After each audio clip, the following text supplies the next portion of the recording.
Creating a brand with integrity is extremely important in this day and age, considering that we rely heavily on promoting ourselves online.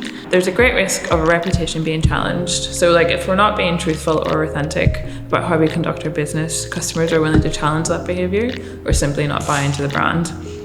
And I'm sure we all know brands that don't make us feel right and their actions don't meet up with their values, or the behaviors are constantly called into question. So this is why establishing your values early on is so crucial to setting up your brand. They're your guiding post in how you conduct yourself as a business, and they'll help you build brand loyalty.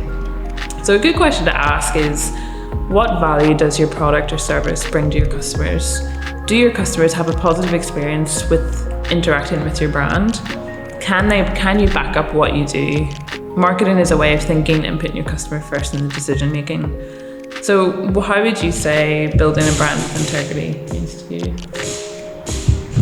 I think like what you say, I think customers are very savvy, and it's fairly obvious what is authentic and what isn't. I think that it's like so important in this day and age, isn't it, to build something that actually stands over your values and your vision, especially if you want longevity in it, because you can sort of see the ones that are kind of cheap and cheerful and maybe not going to last forever, but the ones that actually are long-term and sustainable, especially within the creative sector. I think particularly within the creative sector, it's not like most of the stuff that we're selling is not utility kind of stuff. It's stuff that people buy because they really like. It's aspirational.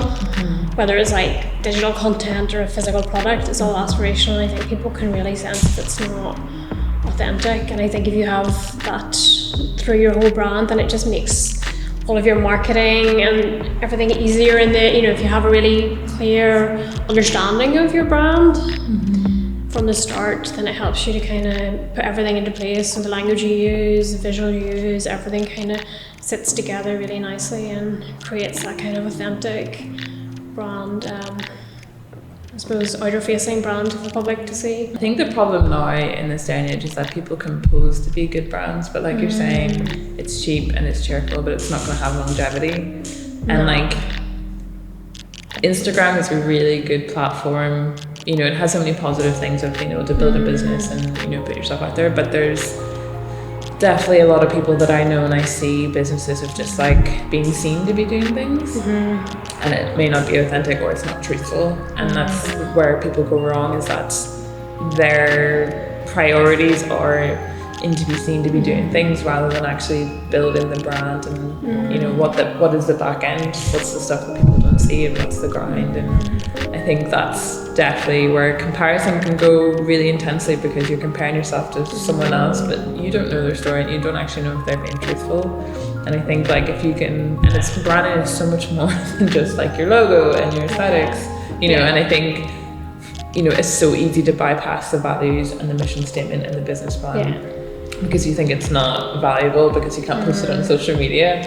But I think like that all ties through of how your messaging is and how you promote yourself, and like every post counts, and if one of your... I would say every interaction counts, because so much stuff, even offline, like word of mouth, even internationally, still makes a huge difference, because it's still like a very well connected, relatively small world. So it's how every interaction you have with clients and potential clients, members of staff, and basically all your stakeholders, as well as all your posts. So